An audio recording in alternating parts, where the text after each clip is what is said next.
8radio.com.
Good evening. Hey, how are you? I'm good, and you? Good. Thursday. Thursday. Yeah, Thursday. Well, then this must be the Dear Dad show. How are you guys doing out there today? New time. Oh, I just talked over you. That's okay. We do that constantly.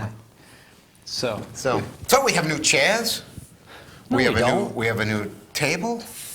No, We've it's got the new same stuff to set read. We got all we've kinds of had. new things here. We do. Yeah, But we not do. everyone in the viewing world can see it all. It looks new to me.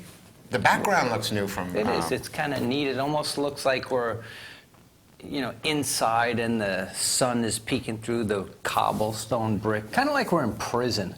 Remember when you were in prison that one time? I tell you, that wasn't fun. No. That wasn't Apparently fun. not. Yeah.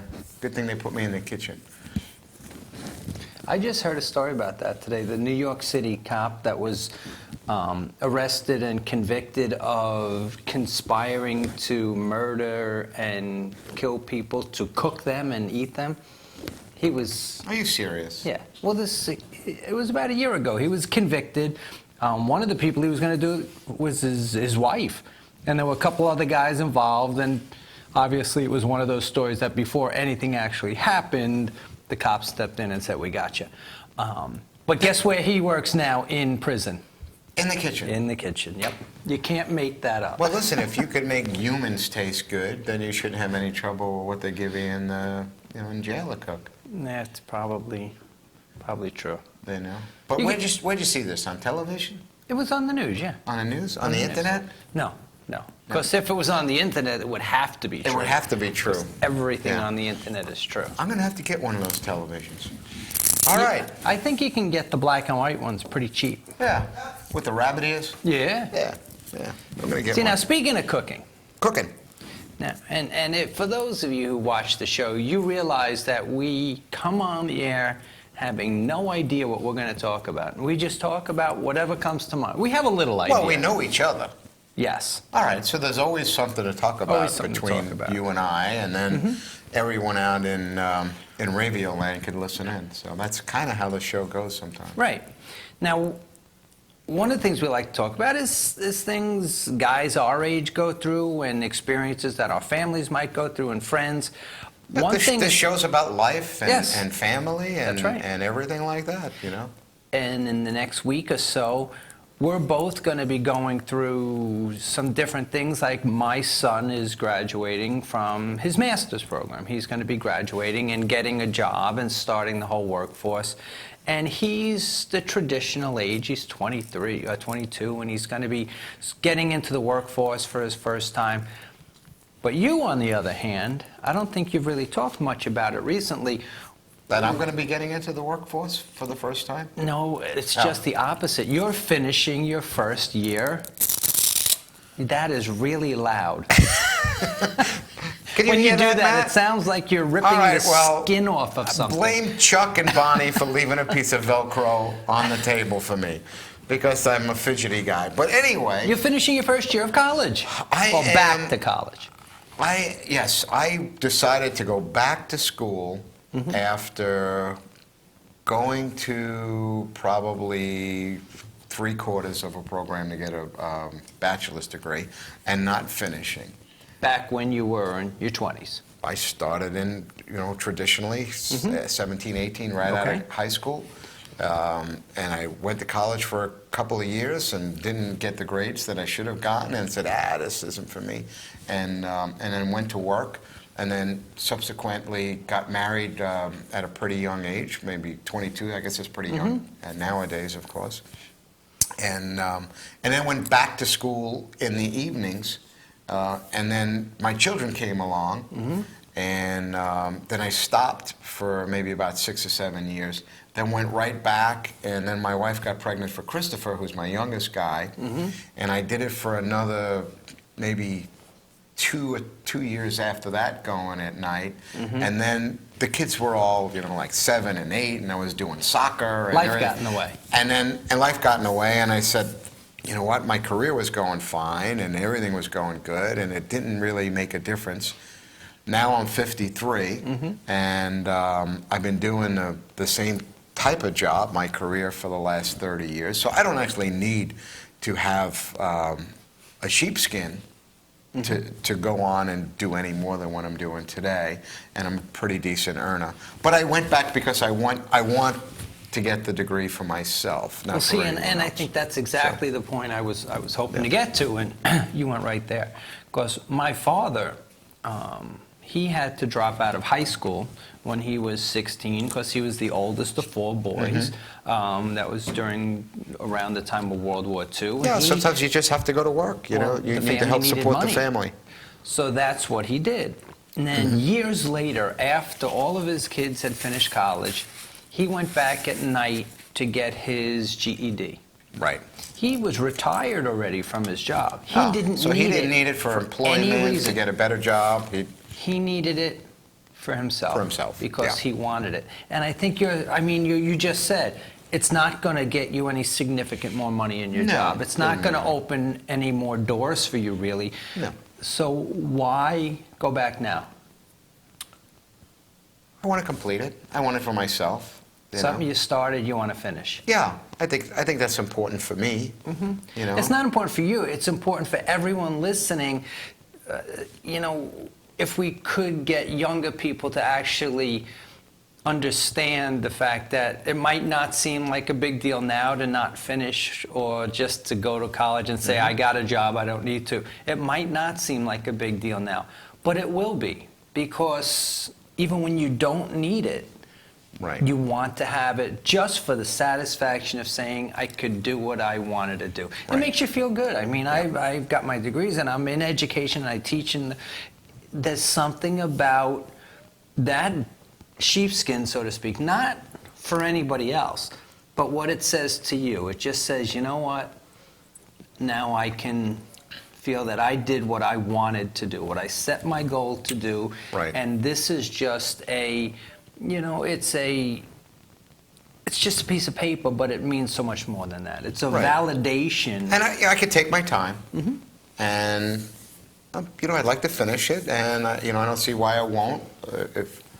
If something, another part of life, comes up, and that is not possible, well, then I'll have to deal with that at the time. But this is the direction I'm going in, and I'm really enjoying it, and it's a great experience. We could talk a little bit about it tonight, just the experience of being in the classroom and some of the things that we did. And then being an older person in the classroom. Well, adult learners You do know. learn very different, and we can go into that. One other thing I just wanted to sort of point out is if you are in a spot where you're in your early 20s and you didn't finish high school, that you really need to do, because there's the job market today, without a high school diploma, the doors will always be closed. Those doors will never open. You could be considered unemployable. Yes. You know. College is a different story. There's a lot of people who are extremely successful that have never gone to college. However, if you are looking for a particular career path, say in business or a job market that can be competitive, and you're already working, look into the company's policies, because many companies, including yours and Yes. including the hospital that I was at, they will pay for you either in full or part to go back to school. They'll supplement, or they pay in full, and you know, sometimes you have a very good program where they'll pay for your books and they'll pay for registration fees and they pay for everything. They'll even give you a little time off if you have to do some things. Some companies just have different plans where they pay per grade, or they pay just for matriculated classes.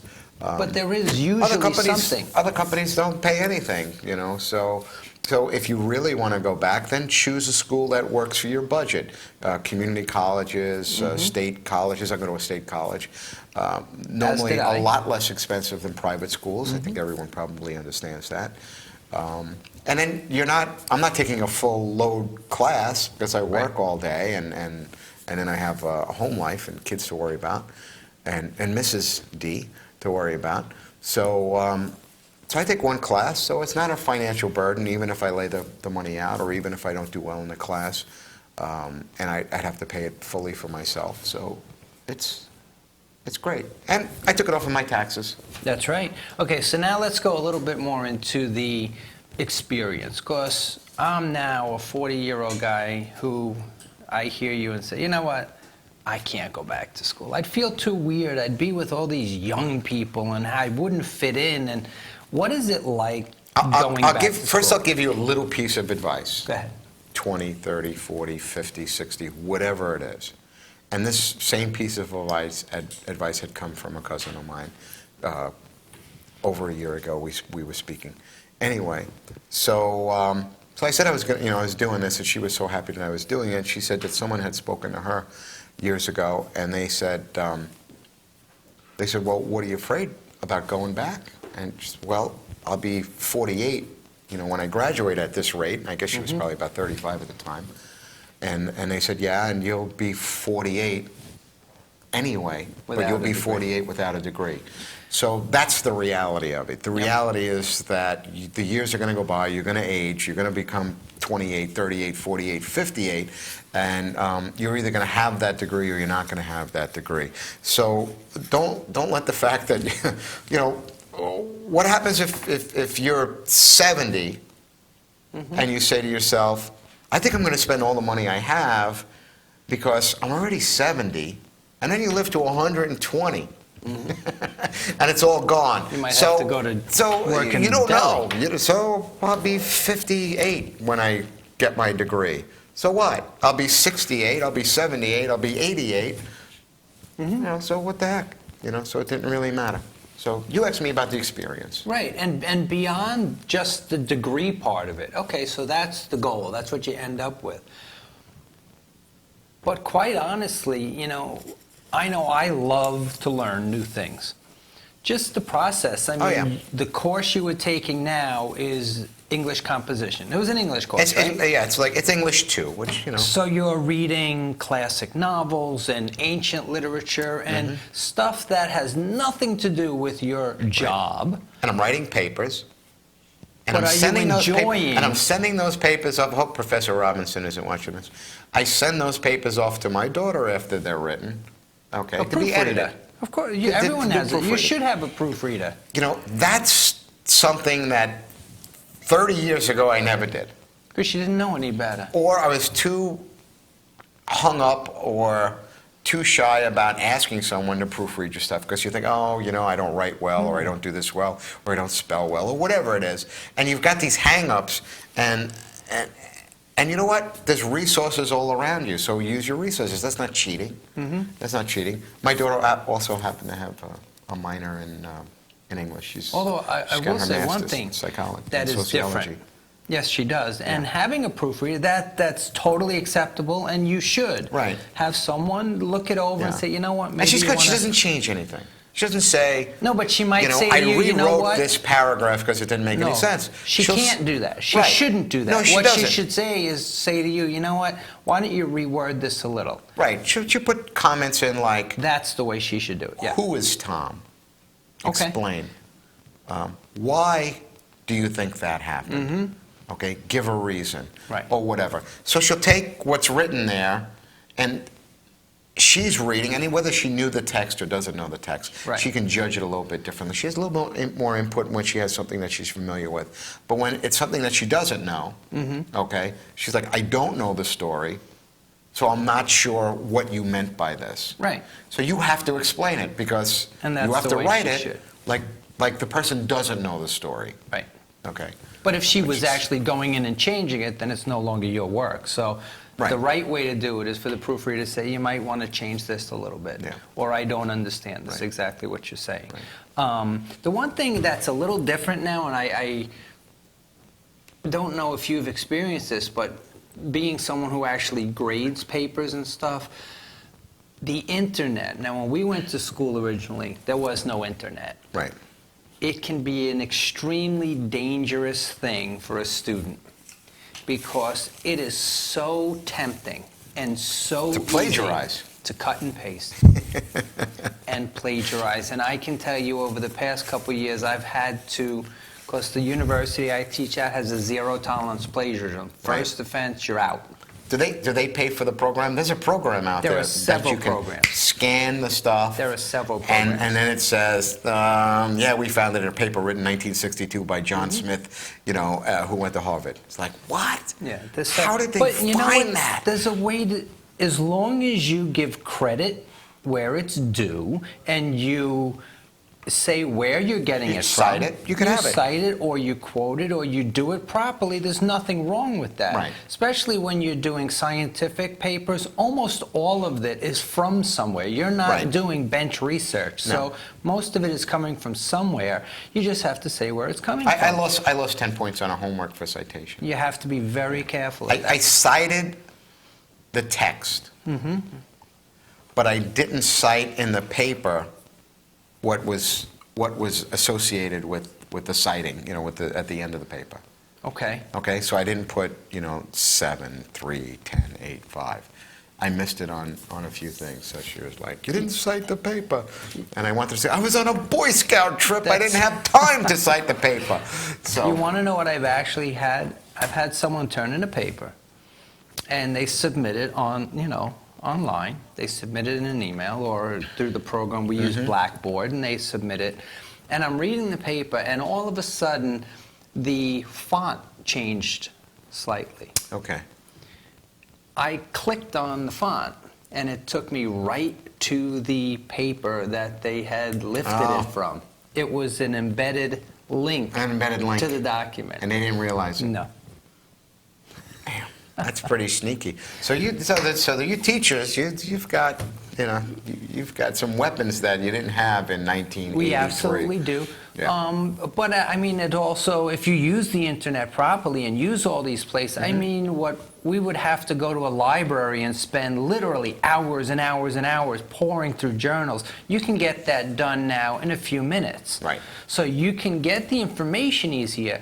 It's just so much more tempting to use it improperly, and you got to be very careful of that. If it's not your work, don't say it is. And if it is someone else's work, give them credit. It's as simple as that. Cite the work, and you shouldn't have any trouble. It's not. You want to know it's a good It's trick? not as hard I'll give you a good trick. as it seemed when I was a young person, Right. as it does now.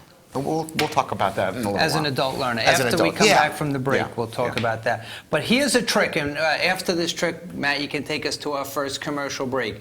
Was that Matt? If you want I thought to, that was a voice from heaven, If Matt. you want to avoid plagiarizing, whatever source you're reading or getting it from, before you start writing, close it. Put it away, get it off the internet, and then start writing.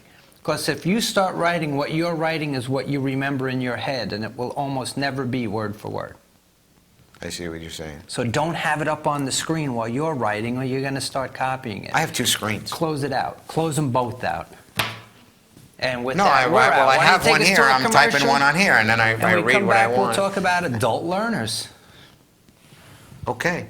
We'll be I'm back Vicki in Lorenzo, 2 and minutes. be sure to watch In or Out, pun intended, on Friday nights on inravio.com.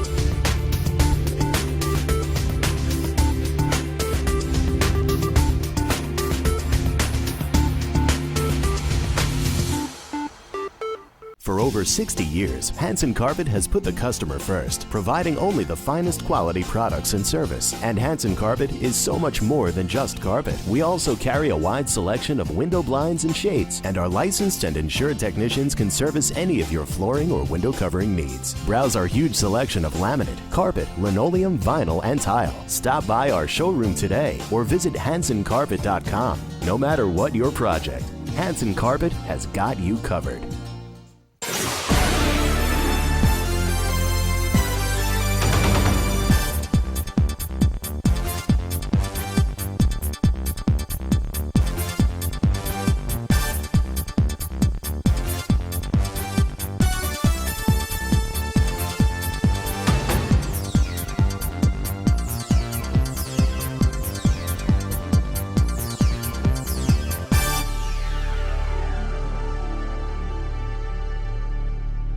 The world of advertising has changed. Radio, TV, and newspaper revenues have declined drastically. Why? Because businesses have realized that advertising return on investment isn't what it used to be. So what can we do about it? Well, that's easy. Advertise online. Own a local restaurant, real estate agency, or even a national retail chain? Whatever your business, InRavio can get your message out there. And we can do it at a fraction of the cost. Call today and see the difference for yourself. This isn't TV. This isn't radio. This is InRavio.com. InRavio.com. Okay, and welcome back to the show. Hello. Before we left, we were talking about going back to school. Going back to school. Now, Wasn't that a Rodney Dangerfield movie? back to school? Yes, Back it to was. school. Well, I Okay, think it's a it's an little bit different, intriguing idea. But Everyone- there are some funny aspects of it. There are. Yeah. But now you're Humorous. going to night school, so you're not staying on campus like Rodney was. But No. now that you're going back as an adult, as opposed to Yes. when you went as a teenager, Yes. what is the biggest difference? It's not a trick question. Yeah. Okay. I'll tell you some things that ahead. that are just obvious at the onset. Okay. So you're obviously older than everyone else. Are you the oldest one there? You know, my Italian class, I was definitely not the oldest Okay. one there. This English class, I am, because English 2 is probably a class that most of these young people have failed. So they're probably daytime students, and now they have to take this class. Wait. Did any of them call you Pops? No Oh, one's I wish called me that would- Pops, but I can tell you that at day one, Geezer? the professor understood her audience, and she said, okay, I know you people are here because you didn't do well in your day classes, and you have to do well here, and now you're not getting your money if you fail classes. You see, your student loan would pay for a failed class. Correct, not but anymore. I don't know how recent that changes, but she was very specific. And she says, you are not going to pass my class unless you do the work, okay, unless you hand in everything and unless you attend class. She was right up front, and she's old enough to be my daughter. Okay. Do you have she's to a young raise your hand professor. to go to the bathroom? No, I haven't had to go to the bathroom. I'm You're old, but I'm not afraid- 'cause ancient. you're afraid I'm, of her. No, I I want to ask her. She might tell me What no. do you think? I have to go? I mean, I have to go? No. Gotta go. No, not true. So anyway, So they're there because they failed. You're there. I'm there because I wanna be there. You can't go during I the wanna day be there. because you work. right. So you're there at night because Right. that's so what there works happen for to you. be no. Well, I'm going to say adults, all right? So I'm going to say over 30, over 25 in this particular class. So you're the only I'm the one old over guy. 25. I'm the old guy. So what happens You is. really are pops. So what happens is, Hey, daddy. I'm there, and I Hey, want to pops. be there. You want to be there. Okay. And they don't. I haven't been in an English class in over 20 years. So I don't know citing and commas and all right and periods and all that. No, I don't know. Conjunctions Like, I need and all that mess. give me a preposition. I'm like, That's what? Well, I don't know. But anyway. What? I can't start with a preposition? Is that for sure? Is that for sure? Anyway, so so I'm listening and I'm attentive. Mm-hmm. Okay. And they say, oh, well, you get some points for, participation or whatever. So the professor will write something on the board like, I don't know, it's an English class, whatever. She writes something, and the answer is right there. And then she says, does anybody know what is the theme of a story? What does that mean? And no one's answering. So did you go? I'm like, it's day one. So I'm like, I know. it's the basic story, and the theme could be described in one word, like love, or kindness, or things like that. It's exactly what's behind you on the board. And she went. Oh, thank you. Whatever. Okay. And then So that. already you're the brown nose. Yeah. So that went on. And the kids in Through the back, first few who classes, right? brought their dad? Yeah. And then she would assign a reading. Read the short story, with Kurt Vonnegut or, Edgar Allan Poe. And we'll talk a little bit about that stuff, So it's like 5 pages. Now, Did the kids ask you, did you know Edgar Allan Poe? first of all, Lincoln, Did you go to school with Lincoln took Edgar? off on my birthday. That's right.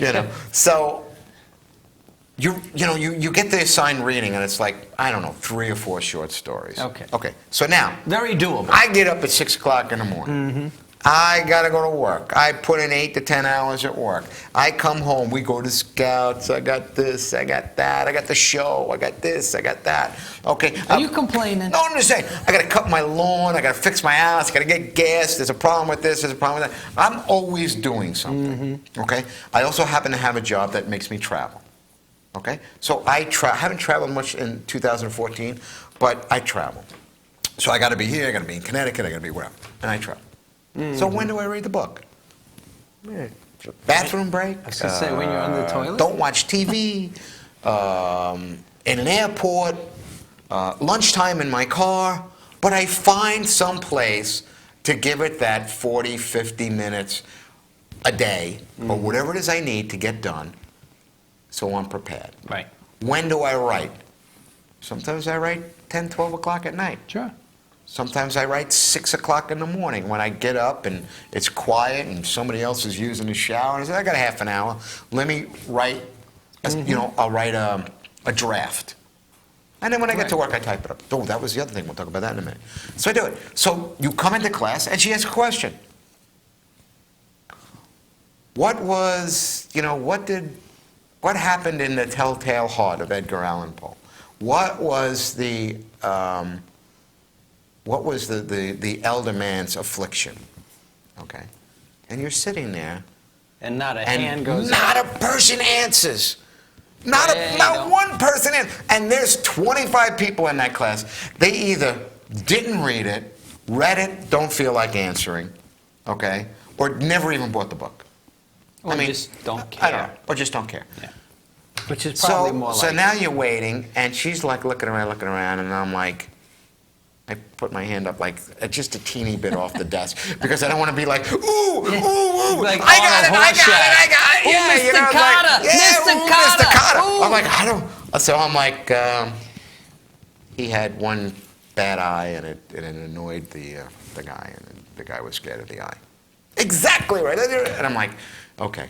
And then she would ask like the next easy question. You know, it's like, you know, was Moby Dick a cow? Was Moby Dick a frog? Was Moby Dick a tree? Or was he the great white whale?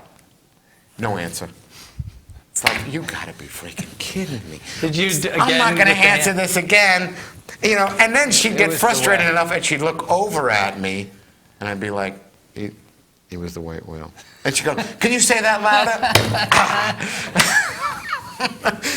He was the white whale. And she'd be like, right, he was the white whale. So now they're in the class going, Like, I think it's her dad. Yeah, I think it's her dad. The teacher's dad. She just brought him along for some Because confidence. he knew the answers. Yeah. So that's kind of the whole semester in a nutshell. Yikes. You know, I read everything, I wrote everything, I handed everything in. Then I was, I had a travel day for something. I don't know where it was, but we're taking a test. I had a travel day. So I had a travel day at work, and I told her up front I wasn't going to be there. Mm-hmm. So I had my airplane ticket. I had my car reservation, okay? And I came in and I had to retake the test another day somewhere else. So I come in, and she's like, nobody showed up for the test. She was really pissed. I guess people didn't show up for the test. So I didn't say anything. End of class, I was like, and she goes, you know, anybody who didn't take the test, you know, the most you can get on a test now is a 75. No excused absences, blah, blah, blah, blah, blah. You had talked to her beforehand. I sent her an email. I spoke to her in the beginning of the class because I knew I was traveling on that day. I didn't know it was going to be because her syllabus got a little shifted around with the snow. We had the snow. Okay. So I wasn't supposed to be out for the test. Anyway, bottom line is I give her copies of my travel itinerary, my plane ticket, because she said you had to have proof why you weren't in class. I had it because she told us earlier. Right. So I had the copies in a folder, marked Tony's travel. I know, it was freaky, it was bad. So at the end of class, I handed it to her, and she goes, "What's this?" And I said, "Well, you said if you were going to be out, you had to bring proof of your excuse to be out for a test." So she opens it up and she goes, "You're the only one that's ever given me this." I was like, okay. You're such a okay. So now I'm like, I got to get out of here because. Up, holy. So that's it. But you know what? If I was 22, I would have had nothing. I never would have showed up for class. I would have never. I would have been like, I was out getting high, you know, hanging out in the men's room. You know, who would care? Hanging out. I never saw the allure of hanging out. I'm just saying. It smells like a bathroom. So that's the difference with being an adult, responsible student and being a guy who's just there because his parents are making him be there. Well, or he's I being think there because his interest is not English. His interest is, you know, engineering or drafting or, you know, cow milking or, you know. Well, I think you're getting to the real reason there is superficially you're touching it with the story, but on a deeper level, you see the importance of it.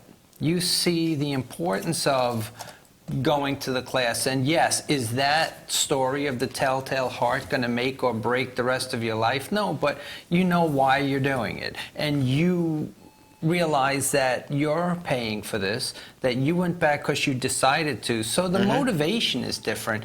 And where they might not be able to see necessarily why it's important to take a class in English if they want to be a police officer. Right. And there's one more thing to that as well. Go ahead. It was an assignment. It was something you were supposed to do. It was an assignment. Yes. Just like work. It was an assignment. How many times do you do things at work that you don't really like to do? Right. But you do it because it's your job. You're going to get paid. Okay, you need to get paid. Your boss needs to be satisfied. And you can't hand him a half-written essay without citing and spelling errors. Right. Okay? Not that he wants an essay. But you can't give him shoddy work. Correct. Because that is your job. You will be judged on it. You will be rated on it. Your salary, it will reflect in your salary at some point.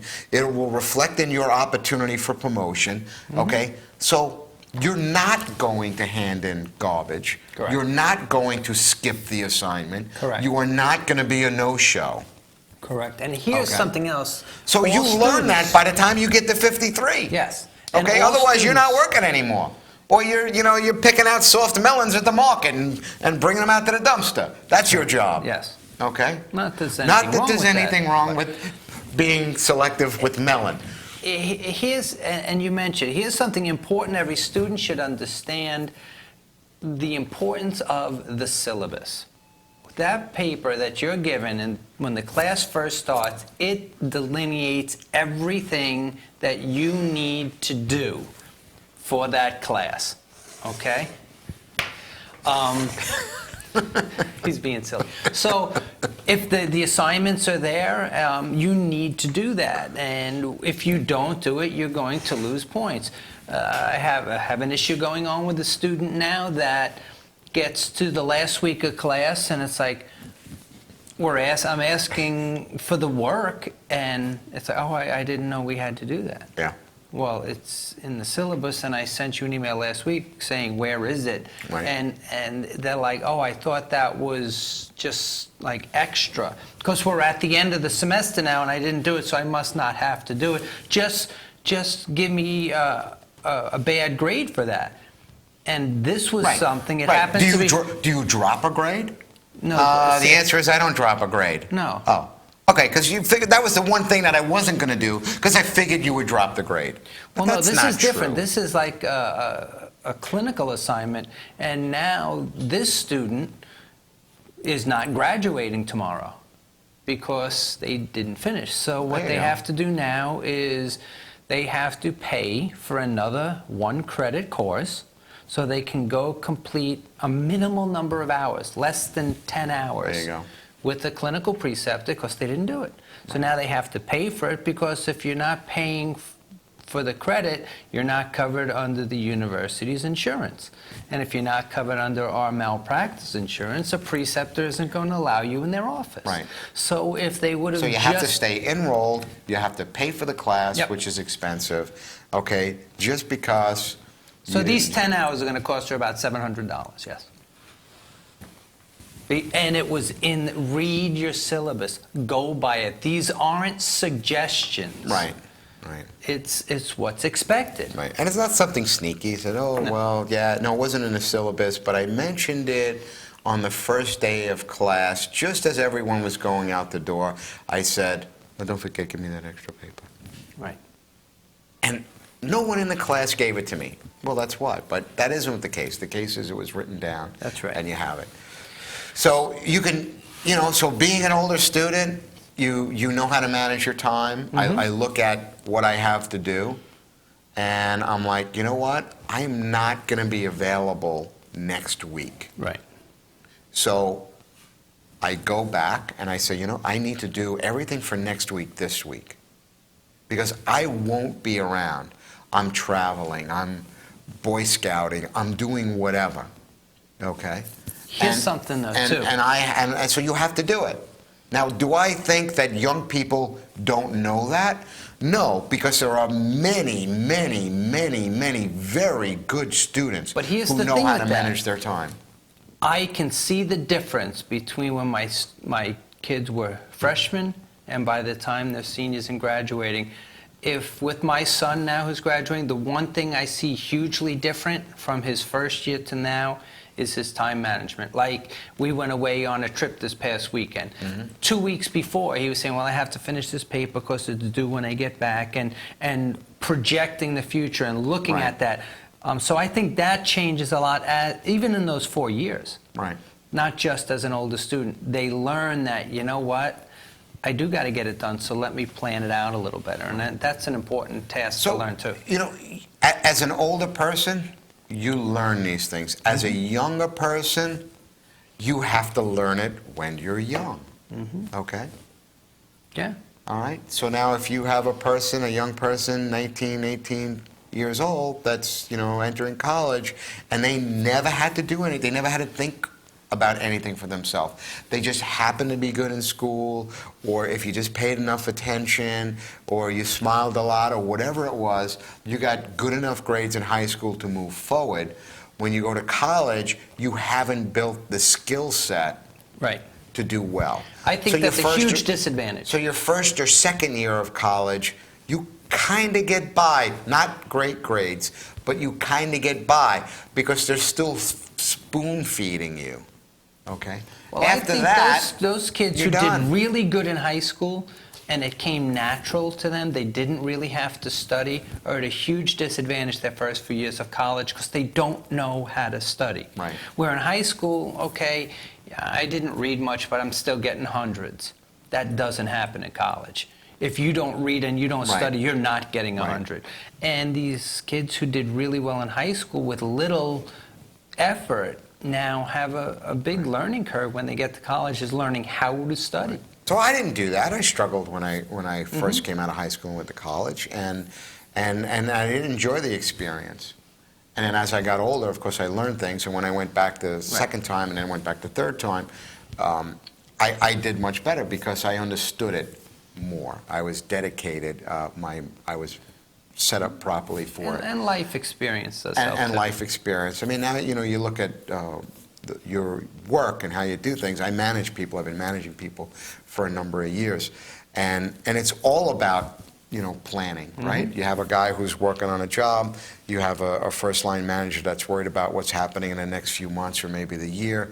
You have a second-line manager that's maybe looking out, somewhere between 6 months and a year and a half. You have me. I'm a director. I look out a year to 5 years ahead, and then people above me are looking out 5 plus, up to 10, up to 12 years, according to what your business is like. Right. So that's what you look at. So you just apply that kind of thing to what's happening in school, apply that, and I'm not going to say it's easier. No, it's not easier. It's not the same easier. word. You just. But you're better prepared for what you're going to be doing. Yes. Okay? So today in life, and what's happening with me in school is, I am better prepared for the challenge that is given me in school. Still have to do the work. Right. And I'm so glad you said that word. But I'm better prepared to handle it. Challenge, because we're going to go to commercial and when we get back, we're going to start with that word challenge, and I'll show you where this is going to go. Okay. Why don't you take us out? We'll listen to these words, and we'll be right back on Dear Dad. Transmission of lice occurs from being in the wrong place at the wrong time. Like catching a cold or a flu. You have guaranteed peace of mind in every bottle of Got Lice because all of our products are completely natural, And organic. but strong enough to cover all your lice removal needs while being safe and effective.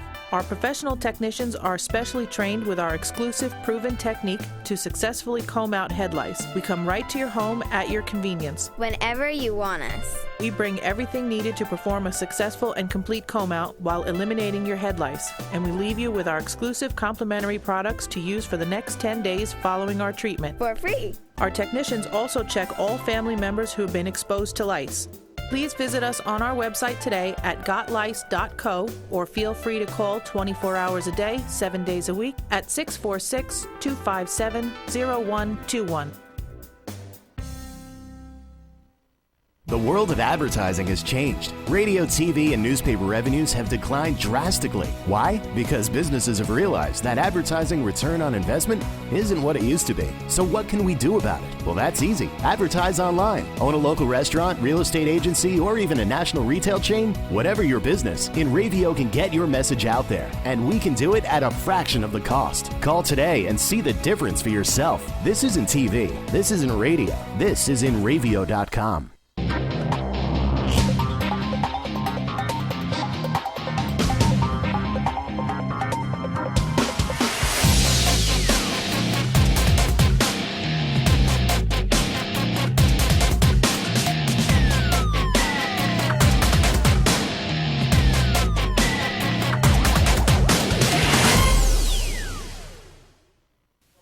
Hey Beatle fans, I'm Glenn Calderon. And I'm Lucy Diamond. Join us every Tuesday night from 8 to 9 p.m. Eastern Time for Beatles Across the Universe. On inradio.com. Broadcasting to the world. Catch us. For over 60 years, Hanson Carpet has put the customer first, providing only the finest quality products and service. And Hanson Carpet is so much more than just carpet. We also carry a wide selection of window blinds and shades, and our licensed and insured technicians can service any of your flooring or window covering needs. Browse our huge selection of laminate, carpet, linoleum, vinyl, and tile. Stop by our showroom today like you're or ripping visit the skin off a cat. HansonCarpet.com. No matter what your project, Hanson Carpet has got you covered. And we're back. I got to say it this time. I waited. Hey! All right. I don't normally say that. just mixing What it is up. this show's all about Tony. That is. It's Okay. the Tony Show. Yeah, it sure is. Anyway, so we talked challenge. We I was said talking the about word how- challenge. I was talking about how I was ready for the challenge Yes. of school, and we saw firsthand this weekend a bunch of young men who were challenged in a lot of ways. Yeah, and I think the whole design of the weekend was based on the challenge. I mean, in life, things that are handed to you, things that you really don't have to work for, you don't appreciate it as much. I see it with my youngest child, who, if I buy something for her, yeah, thanks, I love it, but if she babysits a few nights and saves up her money and buys it for herself, she appreciates it so much more because the challenge that's involved, when you have to work for something to either accomplish it or to get what you want, you really, really do appreciate it so much more. So challenge sometimes is a really good thing. So if you love your child, don't give him everything. Because my parents must have loved the heck out of me, man. You know what I mean, Bonnie? Well, It was the 60s was a tough time. there is a lot of truth to that, where I think parents, myself included, tend to coddle their children too much and don't allow definitely. them to be challenged sometimes. You know, I just had a conversation with my youngest guy, and we were talking about something similar. I don't know what it was, but about money, and he said something about give it to me, and I said, it wasn't said that way, but I said to him, anything I give you is out of the goodness of my heart because I am a generous and benevolent soul. At 21 years, at 20 years old, your parents don't have to give you anything. No. Okay? No. They don't have, and he wasn't asking, I don't want to make him sound ungrateful because that was not the conversation. Right. But I'm just saying, I don't think the children understand that. They're not owed anything. No. You don't owe them anything. No. Okay? Of course, you want them to be successful. You want to help them along their way. You want to nurture them. All of those things. I get that, and I do, and I want to as well. But I don't think they should ever get the feeling that you owe them something. Right. Okay? They can't take it for granted. Yeah, they can't take it for granted. Anyway, so we were on a great trip this weekend. Well, the United States Military Academy up at West Point, which Right. is a federal military USMCA. academy. Yep. Okay, they go by those initials. And every year they have a camporee, which is a large event that invites scouts from across the nation. There were almost 8,000 people there this weekend. And not just Boy Scouts, Girl Scouts, Explorer Scouts, boys, girls, men, women. And they... Plus had to be a couple of hundred cadets working. and they're all working- volunteer. All volunteer. And they invite you into their camp area, which is not actually at the military academy site, but at Lake Frederick, which is nearby. All right, so we were probably at the furthest point from the actual academy and still be on the property. Probably. Somewhat. And that's for security purposes. Okay? It's 8,000 people, and they're pulling in, I don't know, 400 vehicles. With trailers, and they can't inspect every single thing. Correct. They don't. First of all, they don't want their cadets injured, right? Because these men and women are the best of the best. They're sinking a lot of money into them, and they're there. The school is there to protect them as well and move them forward. So there was a reason for us not to be in the midst of their school. Okay, so a typical camp out for our troop, and we are probably for lack of a better word, we're more on the soft side when it comes to troop. We don't hike in 10 miles to camp. We generally put all the gear into We're the heavy vehicle. armor. They call us heavy we're armor. like a tank division. So we pull up to the campsite, we get as close to where we're going to be as we can, we unload, we set up, and you're generally within a few 100 feet of the trailer at any given moment. Right. And the bathrooms are So we can usually use everything that we have, everything right that we there. transport. And we're not carrying our Stoves, stuff a big lot. stoves, pots, pans, dishes, silverware. So we get there, and first of all, you had to park a good distance away from where you're going to actually camp, and then they bus you in. They allow one vehicle with the trailer to pull in to a so-called landing area or a drop-off point. Drop zone. Where you need to get Unload to your vehicle, and unload disembark. as quickly as possible, all of the gear you're going to need for the Yes. whole weekend, and with 50 people, that's a lot of gear. I'd say we took, 50 packs. well, it was a 10 by 30 area piled about 5 feet high with gear. Oh, yeah. Okay, Probably so even more. a lot of stuff. Yeah, probably even more. Yeah. Had to drop it, the trailer leaves. So now it's just your gear and you. And now you have to get all of that gear to the campsite. Yes. How far? It's maybe not a mile, but certainly 3/4 of a mile. It's about 3/4 of a mile. About 3/4 of a mile from where we dropped the gear to where we were actually camping. Right. Which, uphill Mostly. Yep. through ankle-deep mud. It was... It was like Woodstock. It was like 69 really all was. over again. It really was. Yeah. It was, I mean, it how was like I've Woodstock. described it to a few people who don't get it, I said, the weekend started in the mud, it ended in the mud, but in between was all the magic that happened. It was Because you had these young men, and some of them as young as 11, 12, carrying as much as they physically can in the mud, They were doing their trudging best. up. And every time they might even try to complain, the older scout next to him is sort of, "Oh, come on, we got to get it done. Let's do it." And just encouraging them. And when they got to the site, we had to now set up camp, which meant put up 8 tents, a full awning, Canopy, and all the 20 by 20 canopy. get all the gear into the tents. And then everything you need to feed 50 people. Give them enough to drink 50 people. Okay, and then of course everyone had gear. And what time was this occurring? Well, we didn't hit our bunks until 2 a.m., so the boys... No. You weren't looking at your watch. The last tent peg went in at 11 minutes after 2 in the morning. After 2. Oh, so So then by we the didn't hit the time bunk until 3 everyone got actually till into 3 bed, a.m. it was almost 3 in the morning. Yeah. 3 and in the then morning. you had reveille at 6. So you All had 3 these hours scouts of now sleep. are in their tents at 3 in the morning. Most of them not going to sleep right away because they're so full of energy after doing all this work. And you're right, 6 a.m., our cadet, and each troop had their own cadet. Her name was Brittany. Thank you, Brittany. What a great cadet we had. She really kept the boys going.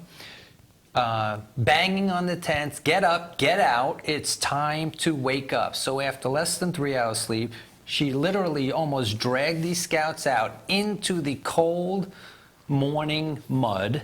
And there they proceeded to do calisthenics for at least a half an hour. Yeah. Running around, jumping, push-ups, all this stuff.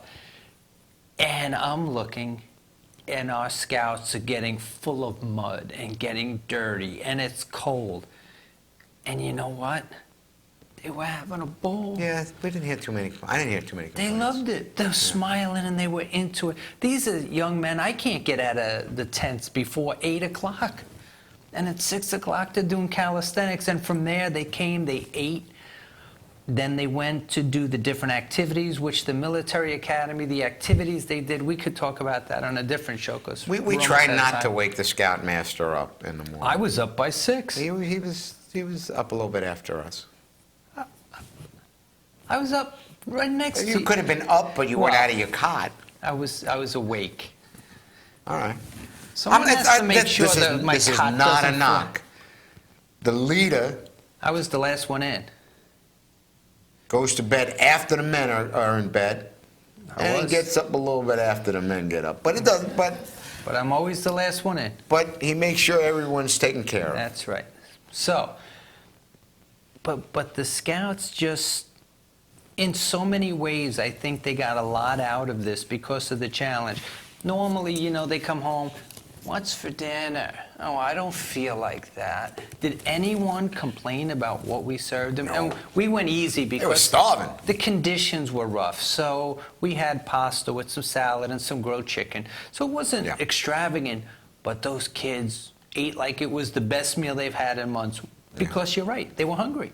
They were so busy all day long, and they were just doing so many things, they were appreciative to get a warm meal in their belly.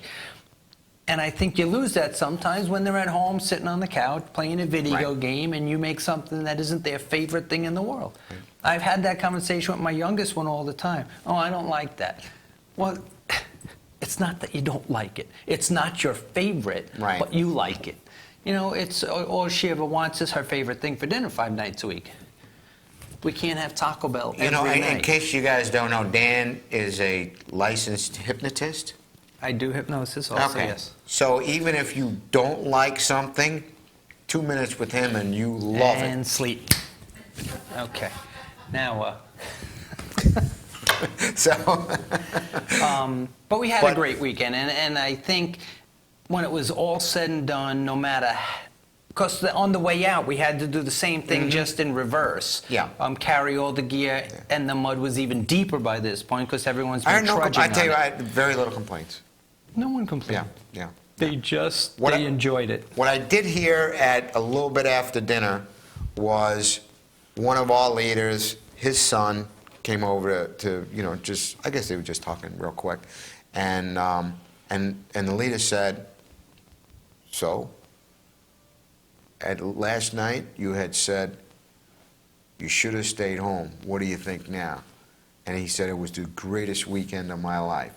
That's what the boy said. So he went from, you know, getting there really late, and it was dark, and he had to carry all this stuff up, and they were putting up the tents, and when it just seemed like, oh man, this is the hardest day of my life. But by the time he got done with all his activities, it was the best weekend of his life. That's right. Okay. Because it's the challenge, back to that word, it's challenge. If you're challenged, we can prove to ourselves we can do something. And if you don't challenge yourself, just in life in general, okay, and sometimes you lose, sometimes you don't succeed. That's right. Okay, but you can have success without failure. It's just not possible. It just doesn't exist. There's no one who has success every time out. No. Okay? And that's the reality of it. And if you don't challenge yourself because you're afraid you're going to fail, if you don't challenge yourself because you don't want to leave your comfort zone, you're missing something. I'm trying to remember the quote. Someone, I think it was, I forget it now, but they had asked a famous inventor who, he said, well, it took me 465 tries before I get it right. And they said, so you failed 465 times? He says, no, I found 464 ways how not to make this. There you go. You know, that's the idea of how you live. It's not a failure, it's a learning process. So, and you're right, take that chance. You know what? So what if you fail? Right. There really isn't, and I know this might be a shock to some people, when you die and go to heaven, there really is no huge scoreboard that says how many times you were right or wrong, or failed, or didn't fail. There's nothing like that. So just take the chance, and maybe you'll end up doing something great. Right. Along those lines, WD-40. WD-40? It was an accident. Well, it's the 40th attempt. It was the 40th attempt. That's why he called it WD-40. He couldn't get the stick to anything. WD-39 was taken. Yeah, it was taken. Yeah. It was too sticky. But thank you for tuning in to Dear Dad. Anyway, is the show over already? It's passed over. It's passed over. We did that a few weeks ago. But our show is over. Our show is over. So until next week, challenge yourself. I challenge you. I challenge to finish your kitchen. I got to finish my kitchen. Okay. Hey, listen, don't take the easy path. Don't take the path less traveled. Blaze a few trails this week, and we'll see you next week. And learn something new every day. Tony. And watch a lot of Enravio. revio.com. Good night, all. Good night, all.